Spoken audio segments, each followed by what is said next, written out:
handshake destroyed Jubilee, the ruling party. The handshake destroyed NASA, the opposition coalition. The handshake destroyed our Big Four plan. We couldn't implement it. The handshake destroyed government as we knew it. There was no government, there was no opposition. We ended up in a conundrum that nobody knew who was in the opposition. So, as we call for unity, is it the unity of the leaders or is it the unity of the people? All right, so that should be the second leg of the Deputy President's foreign trip. He was in the U.S. and then he moved to the United Kingdom, and that's why he's speaking Chatham House. He's spoken there before, Linus. I think there's a time he was speaking at the height of the BBI debate. He was there. But this time he went back and he carried on with a theme that sort of defined most of his trip, which is some very hard tackles around the handshake, around, the second term of the Jubilee administration, around what he calls a conundrum in our politics. It's kind of very, very uncharacteristic, but he hasn't said those things here in those particular terms. This was a major test for Deputy President William Ruto, because it is the first high-profile, if I can call it that, visit to foreign capitals. And in Kenyan politics, Washington and London are very, very important capitals. They are very significant because of the nature of our diplomatic ties with those two nations, and also basically the whole history of our relations. Now, there'll be a lot of debate on the packaging of the message that the DP needed to take out there. Because to me, it appears that these capitals basically became an extension of the usual. These were not very high-minded statements, if I can put it that way, in terms of the global stage. Is this what we really need to be saying out there? And the DP finds himself in another unfamiliar territory, where he says things that, like we said last week, are normally associated with opposition leaders, especially in countries that are basically repressive. It's the sort of talk that I would expect an opposition leader from Uganda to make out there. The situation is so bad, it's a very repressive environment, and some of that messaging normally resonates, especially when it comes from opposition leaders. But this is a sitting deputy president of the government that he is criticizing. So that in itself must have put even his audience in a bit of an awkward situation of, okay, what are we supposed to do? It's so bad. It's sounding so bad. What are we supposed to do? The second thing, and this is really points to the history of such trips. You would find that the foreign stage is usually used by candidates to showcase their foreign policy credentials, foreign policy intentions.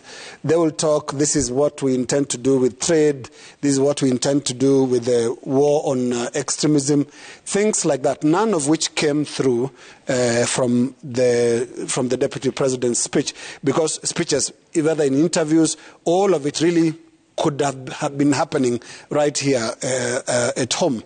So I think there is a missed opportunity there. And finally, Joe, we could also say, what is the quality of the meetings? Who was the DP meeting out there? Because that is also important. Before independence, actually in the 60s, just before independence, we had a foreign trip by Tom Mboya, and he met J.F. Kennedy, who was to become president after that. And you know, the meetings should also have been organized in such a strategic way in terms of what message do you want to deliver, who are you meeting? Because I think the highest ranking meeting, there are two, One was the defense minister in the UK, and the other one was the Assistant Secretary of State, McPhee, in the State Department. So there's something that is happening that, are we dropping a bit in terms of our diplomatic weight out there? We should be meeting more weighty persons and making speeches that are more resonating with the global stage. We shouldn't go play local politics in international settings.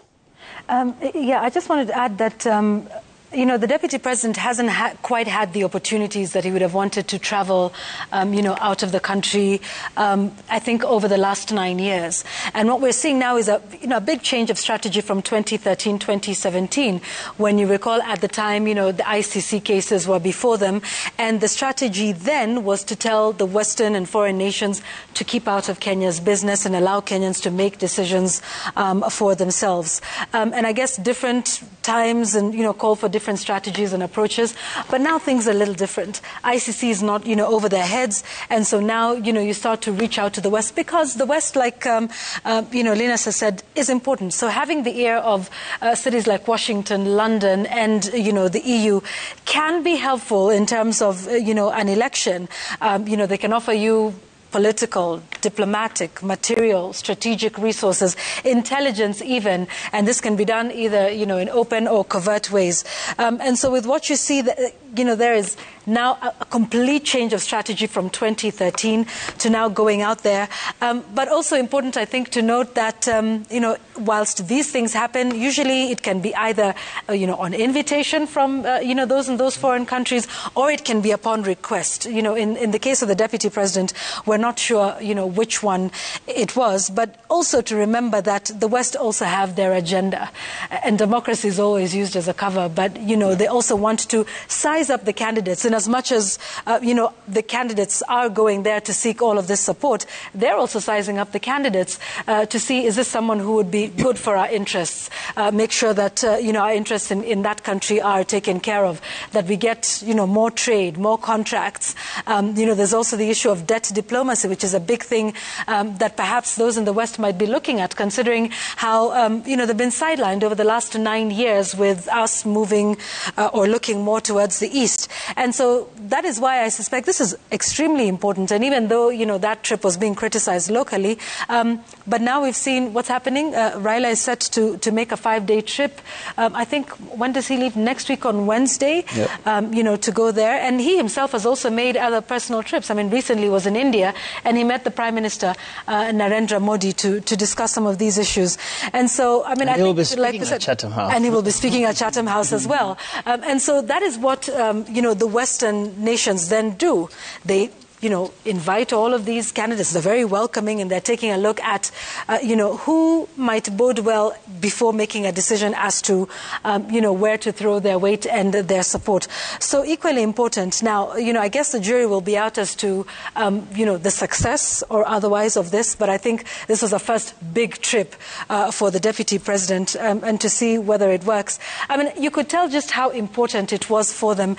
You recall when there was the question as to whether the Deputy President and his team were actually at the White House or not, to the point that the communications team actually had to take side-by-side pictures of, Kamala Harris on the steps, I think just days before, and the Deputy President, literally circling the steps, the banisters, including the flower pots, to actually prove that he was at the White House.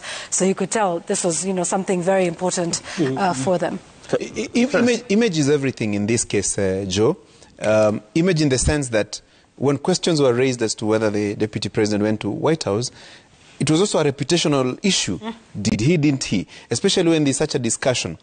And I look at it this way. The ODM leader is heading to the exact spots where the Deputy President was during his tour. In fact, Atwoli even said he's going to do the same. Atwoli was saying in that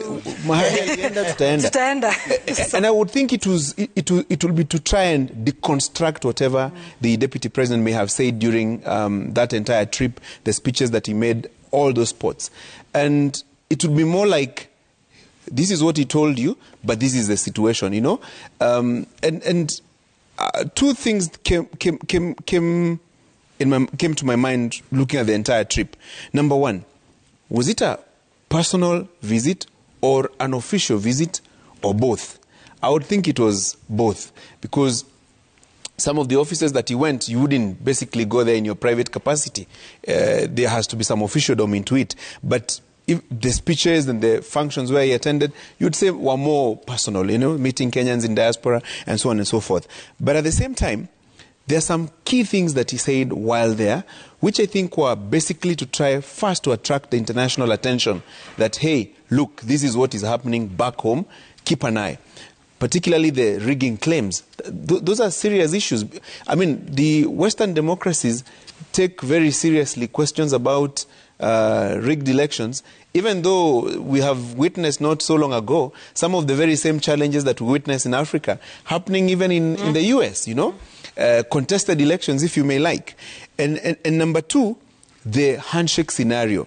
When the deputy president says we have a conundrum where the government is in the opposition and the opposition is in government. For the record, it's conundrum. Conundrum. Oh, I come from banana. That conundrum actually does exist, because listening to the deputy president, then you confirm that he's in government but in opposition. Right. Yeah? Right. When you listen to the ODM MPs and the other MPs who are deemed the opposition, then they would sound like they're in government. They actually gave the loudest responses to what the deputy said. Even though I think it is a misnomer, because we long ceased characterizing government as opposition and government the way we were pre-2010 constitution.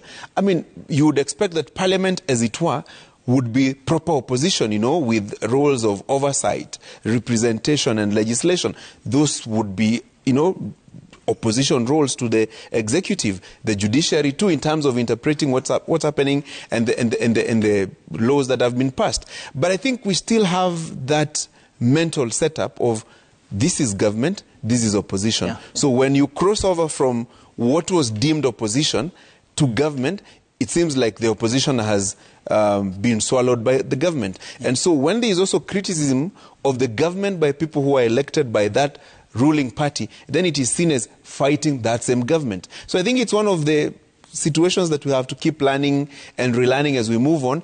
This being the first government to implement the 2010 constitution fully, if you may like. Yeah. But yes, opposition in government and government in opposition, I think those, and their rigging claims, I would think those are the two main issues that the deputy president took to the US and the UK, even as he tries to show up his international reputation, credentials and networks. Because previously there have been questions as to how many or how much or how deeply rooted are his networks internationally compared, let's say, to Raila Odinga. Apart from Uganda. But I think we have to look at where the deputy president is coming from. I mean, on the one hand, we are dealing with this unprecedented situation in the country. It is unprecedented in the fact that, of course, we've had situations where people move from opposition benches and go into government and that sort of thing. But we haven't seen a high-profile government figure that is still in office, because technically the deputy president is still in office, even if functionally and practically on the ground there might be a different picture. But we haven't seen a situation where the deputy president has fallen out so badly with his boss that he actually is the de facto opposition leader, and we have the opposition that is within government and shouting louder than government functionaries in the traditional sense that government is organized. So to that extent, I think the deputy president, notwithstanding where he was raising an issue that is present in this country. But I think there is a dilemma that the deputy president finds himself in. That on the one hand, he knows that Western powers and all these countries out there have a deep interest in our elections, and anything like democracy under threat and all of these things will be of major concern to them. Yet he is the deputy president. So he's in this place where people who do not understand this situation in the country would sit there and wonder, but he's the deputy president of the republic, what is going on? But from where he's saying, yes, I am the deputy president, but I really might not know what is happening there. So he's in this place where he believes that perhaps there's something that is happening that he does not know about that might affect the elections, but within the country he doesn't believe that he has any recourse because he doesn't think that he is the insider that he used to be. So it is sometimes one would even say a cry in the wilderness that, hey, I don't know what's going on there. Where I come from, they say, if you want to know what's in a forest, you throw a stone and see whether it's a rabbit that will come out or a squirrel or something. Then say, okay, so that forest has snakes or whatever. And I think there's a sense in which he was also trying to do that. But finally, as I just finished this, I found that whole question of was it at the White House or whatever, it is so symptomatic of how cynical our politics has been. Because quite frankly, we shouldn't be, as a country, we should not have an engagement about was this the White House or it is not. Yeah. It just means that there is so much mistrust in our political space that actually there's a big group of people who say, people can go out there and tell us they were at the White House and they were not. And then they actually make it a point that, hey, please, can you prove to us? Yeah. And there are people who actually would take it so seriously. They say, no, we have to demonstrate that we were at the White House. Honestly, our national debate couldn't be lower than this. It is just shocking. But there's a reason, Joe, and that reason is simple. Politics. Why? Why do I say politics? It's because where the deputy president is today, the kind of a scenario he finds himself in is the exact scenario that Raila Odinga found himself in 2013 and 2017.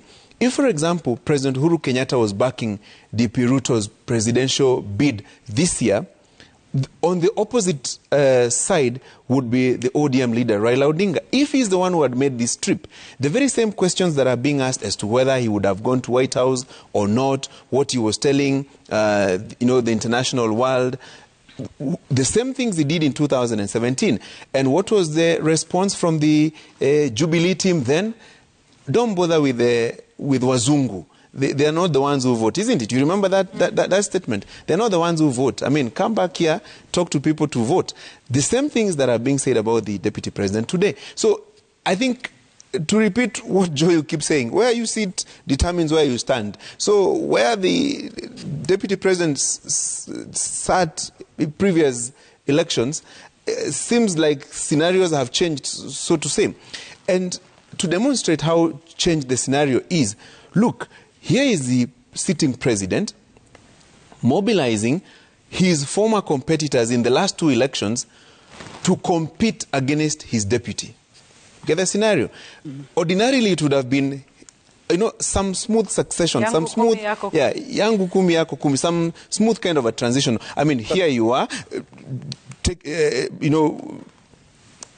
bringing in or bringing on board your deputy to take over from you. But here is a scenario where your main competitor for 2017 and 2013 is the one that you're now propping to compete against the very same person that you ran with in an election. Because that tells you the kind of a political scenario that we find ourselves in. Because look, Francis, we are the home of political abominations. We do this over and over again. They're unthinkable. Yes. Let me remind you of one that was particularly unthinkable and wrong, especially for a country that is part of the Commonwealth. In 2007, Uhuru Kenyatta, the chairman of KANU and official leader of opposition, in the Westminster style, that is, because that was under the old constitution, so Westminster style, leads KANU and says he's stepping down, he won't run for president, he's supporting Mwai Kibaki. That is exactly what we're going through right now, where the president is getting an opposition leader and throwing his weight behind that. Because we are the home of political abominations. We don't like structures, we don't like those institutions. And look, some of the things that the deputy president was saying, and I just want us to listen, for example, to his explanation of the breaking up of relations with the president. And one of the things he says there is he did not participate in the appointment of cabinet ministers. Let's listen to that. lockets that were given to me, I didn't appoint no minister anywhere. Everybody was appointed by the President of Kenya. In our first term, granted, I played my role as Deputy President. The President assigned me many responsibilities, which I discharged with distinction from where I sit. Look at this. We all remember that date when they were in white shirts and matching ties. And I remember the Deputy President saying, there will be only two politicians in this cabinet. That is the President and myself. That doesn't sound to me like someone who doesn't know who is going into cabinet. That's information that actually tells you that he knows who had been appointed. The other thing is, if you listen to the speech that the President made that day, he said that they have been listening to various candidates, meaning they had conducted interviews, physical interviews where the ministers, or rather the cabinet secretaries, will first go through a formal interview with both the President and the Deputy President. So is that statement accurate, that he did not participate in the formation of cabinet? I want to doubt that. The second thing is, time and again, the Deputy President has reminded us across the 9 years that he is the Deputy President, and I'm not mad. I know what I'm doing. It is our government. If you want answers, it is either the President or myself. We will answer these things. So it's just looking untidy that he'll have to deny maybe even the colors of the political parties that took them to office as just part of this parting of ways ahead of the election. It is typical Kenyan politics, so unprincipled and full of inaccuracies, because these are inaccuracies. And just to add on to that, distancing himself obviously from this administration, which is interesting because just days before, when he was here in Kenya campaigning, he does tell voters wherever he goes, siniliwajengea barabara, sinilikuja hapa nikafungua viwanda, nikafanya hii, nikafungua soko. But now he paints a completely different picture of literally having nothing to do with a lot of what's happening. And this is that conundrum, that word again, that he faces, where locally he wants to take credit for what's been done right, because he wants to like quagmire. or quagmire so I hope I get that one right. Big words. But big words. But he does want to at least adopt or get some credit for what has gone right, because he wants to ride on that in some sort of incumbency to prove to the voters what he has done and therefore what he is capable of doing should he become president. But then it's a very different picture when he goes out there and says, I didn't do this and I'm not involved. And that is what is different. And I also found it interesting that, he went there and he was putting himself out there as a defender of the Constitution, a change agent, fighter and defender of democracy as well. So just obviously tying into what the West would want to hear about issues to do with democracy in a country as strategic as Kenya for their interests. But I just found it interesting that he distanced himself there, but here, and it'll be interesting to see if he actually does come back and start taking credit once again when he goes back out on the campaign trail for quite a bit that's happened. But he's done that. I mean, he has to continue dealing with that tension, because there are places where it is beneficial for him to lay claim to some of the things they've done with the president, especially in places where the president is still believed to hold some sway. If he goes, for example, to the president's backyard, he might say a few things they've disagreed on this and the other thing, but he will say, I'm the right person to succeed the president because we will continue ABCD that we have done. Tumejenga barabara, tumejenga reli, tumeunganisha stima and all of those things, so I'm the one who's going to continue this thing because I know it. Then there are places where he will go to where people do not necessarily feel anything much for the president, places where the president didn't get that many votes, then he will be speaking a different language. And it is something that we have seen throughout his campaign, where even after such a scathing attack on the president, he would go to a different place and say very nice things about him. And we will see that, in my view, for the remaining months of this campaign, that there are places where he believes politically it is beneficial to take credit for what the government has done, and in certain places to poke holes into it, or at least the entourage that he has will be poking some serious holes in what the government has done, which government he will take credit for his performance in a different setting. And Francis, you have to take this home. We saw the Deputy President making this idea of election and the results and the possibility of manipulation being a major plank of what he was talking about out there. Why? Probably he knows something that we don't know. And from victories in 2013 and 2017, though contested, to now fears of a rigged election, probably he knows something that we don't know. Or probably he loses something that he had in 2013 and 2017 as he now heads to an election in 2022. Because, you see, an election is many factors, is many things. While we may see it as just that act of casting your vote, there are many processes before, during, and after you cast that vote.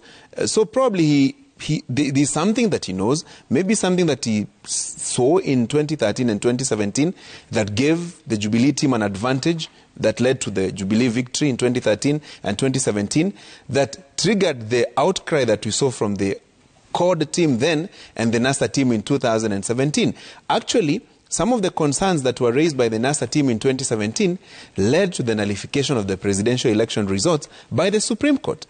To date, the server has never been opened. Okay, so there are quite a number of issues that probably he knows that we don't know, or that he had then but doesn't have now. Yeah, there's a typical way in which we like to end those conversations in this field. We usually say, time will tell. Time will tell. It's a nice way of not saying very many things. But now that you mentioned NASA, I think NASA gave birth to Oka. Or was it NASA died so that Oka would be born? But this weekend we're expecting a lot of activity. Tomorrow there is a signing of the cooperation agreement. Oh, it's cooperation. It's not coalition agreement. You probably will help us to understand that. But then on Saturday there is also the big Azimio thing. The big question which is still on the table is whether Oka is in Azimio, whether... won't he? Whether it is... Some of the people in Oka, we saw Kanu, for example, very impatient. At least the Secretary General was saying, twende. We have the bite. We have the bite. Actually, we have that. We can start there. Yeah. The Secretary General, yeah. Salat. Hata kama ni sera la kakuli, sijui tumpatie nini ndio akubali. Hii mtu tumekaa na yeye ni nini anataka hii mtu. Ningependa tu chairman.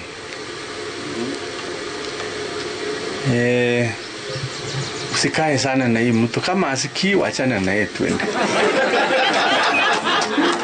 You know, kama asikia ukweli, kama asikii wacha tu. Hata kama ni kukaa na yeye na kubabysit yeye mpaka saa ngapi, wacha tu chama. We love you. With him or without him, let's go. We just have to go. Chair. Twende.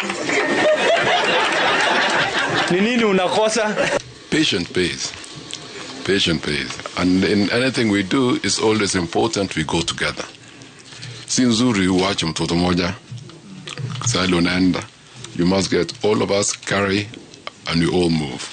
It's important. Okay. Yes.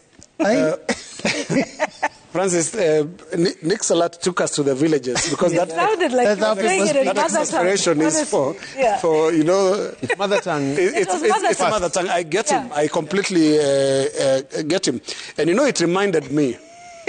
It reminded me of 13th of October, 2002, when the politicians that were coming from the Liberal Democratic Party or the the LDP wing, the NDP wing of KANU that had just decided to part ways with Moi. And they were staying at the Serena Hotel. There were lots of resignations that morning. If you remember, Orua Ojode, the late Orua Ojode resigned. Raila Odinga resigned as minister as well. And William Olentimama also resigned. I think Saitoti as well, if I'm not mistaken. Yes, Saitoti resigned as well. That was a day of quite a number of ministers leaving cabinet. Now, the other cabinet minister was Stephen Kalonzo Musyoka. Yes. And when I saw Nick Salat expressing that exasperation, it reminded me of William Olentimama. Yeah. Because I called him on his mobile phone and asked him what is going on. And he told me in Kimasai, it has refused to give birth. It has refused to give birth. He was referring to Stephen Kalonzo Musyoka. Remember, Kalonzo did not resign on the 13th. Yeah. He resigned on the morning of 14th October 2002, just before they went to Uhuru Park for the Kibaki Tosha rally. So this entry there was quite an excitement, because I don't think people were expecting it. Yes. And again, just like this time, he was the last to make the decision in that political wing. Of course, something else happened that time, because Simon Nyachae was part of that whole team. But later on, when Raila said Kibaki Tosha, he decided to leave. He was very upset that he's not the candidate. So Kalonzo Musyoka has been here before. This is not the first time.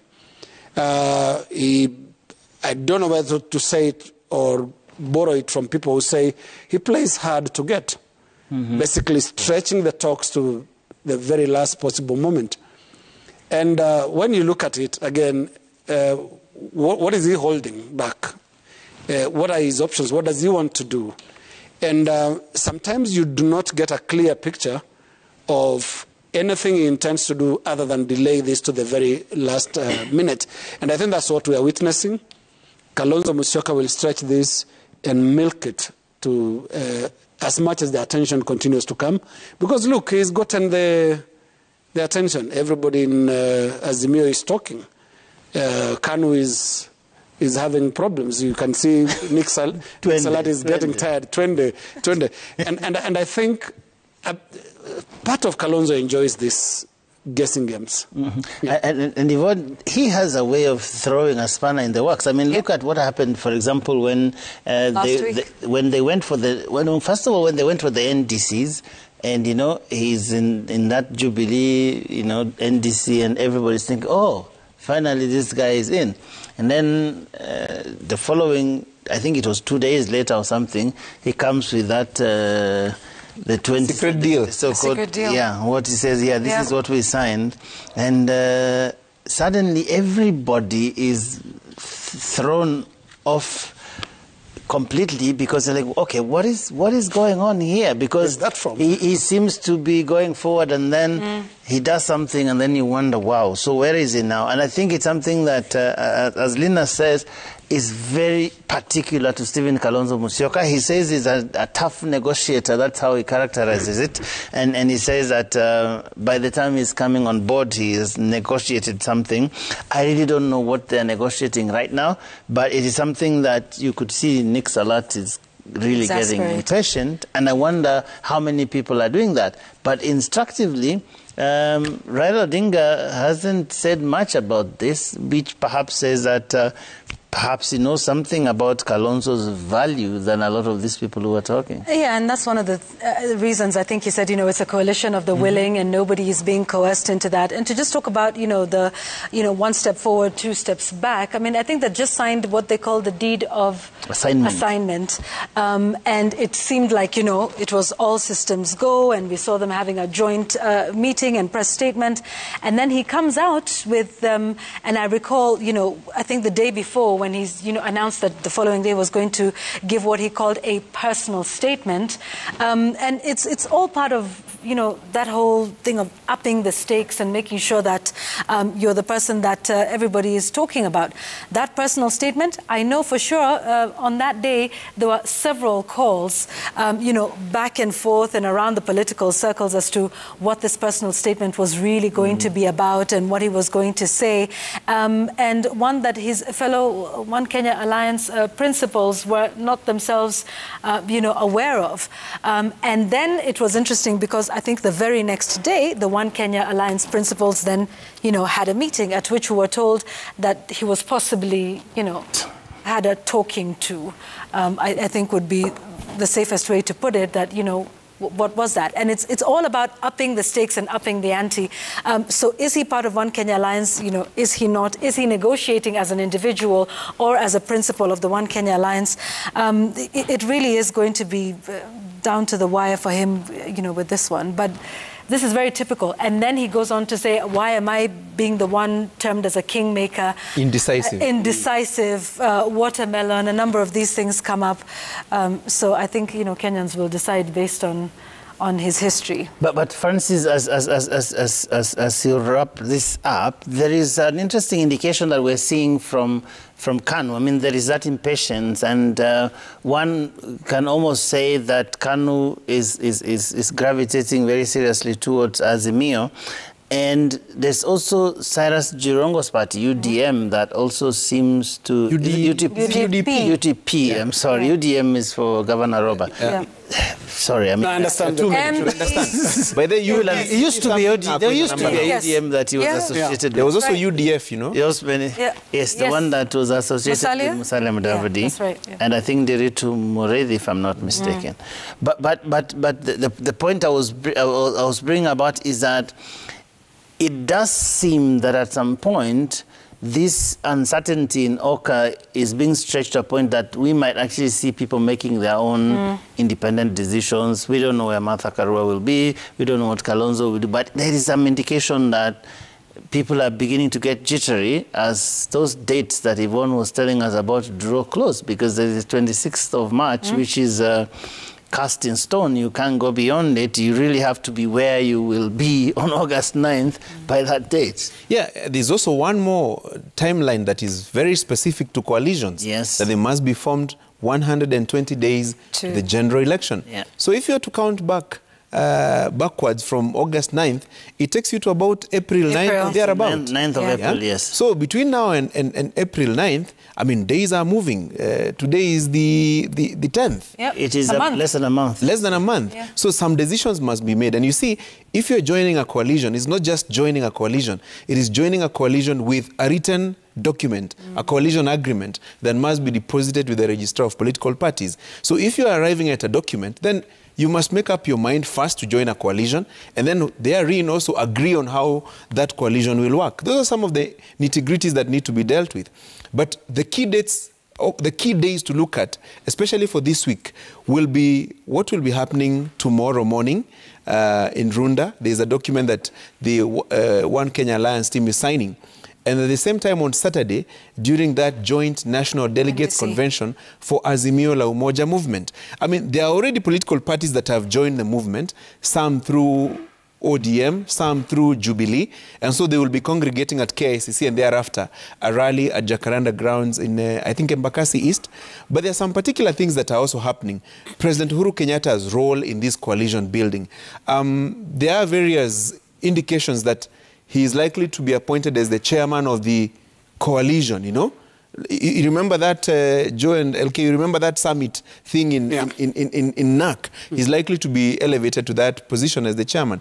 Why? Because they see him as the fulcrum. I mean, as the guarantor that if you feel you're likely to be played by any of the players in the coalition, then you can feel safe with him. The holder of the deed. He's the holder of the deed, if you may like. So he's like the main guy.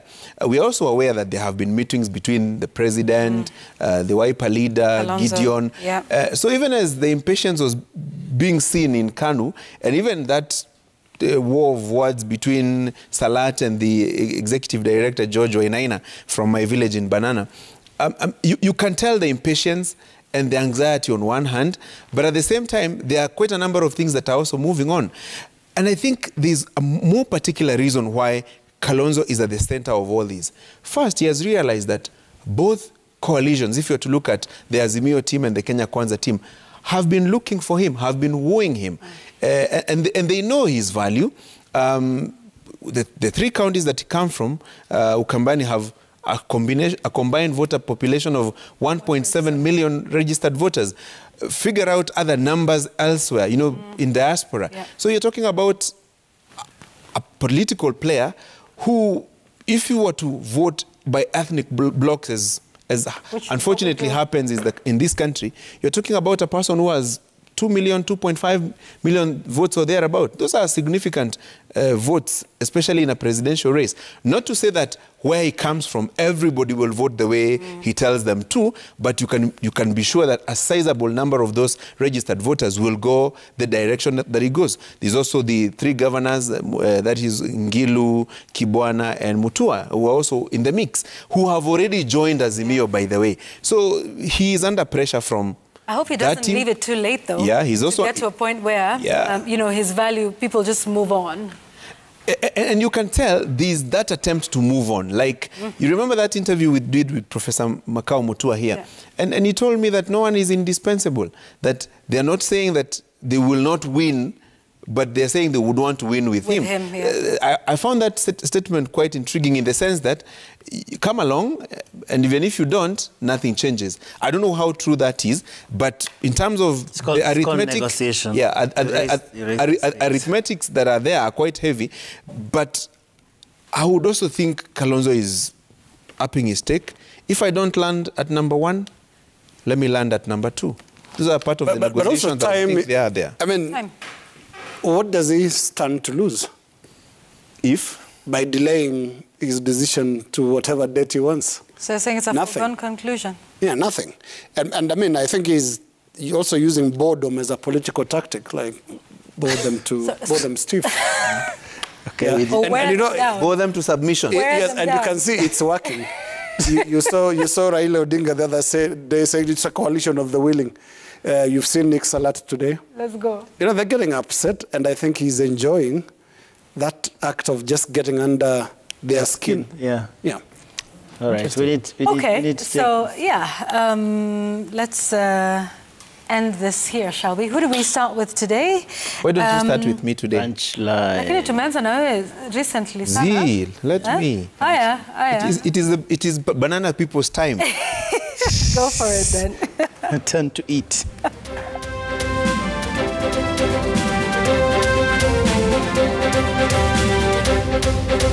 And my wish has been granted. So tonight, I want to pose a question. Are we all potential looters, grabbers, and thieves who only lack an opportunity? Well, before you accuse me of insulting you and committing a fallacy of generalization, I want to interest you in this video clip shot this week along the Thika Superhighway.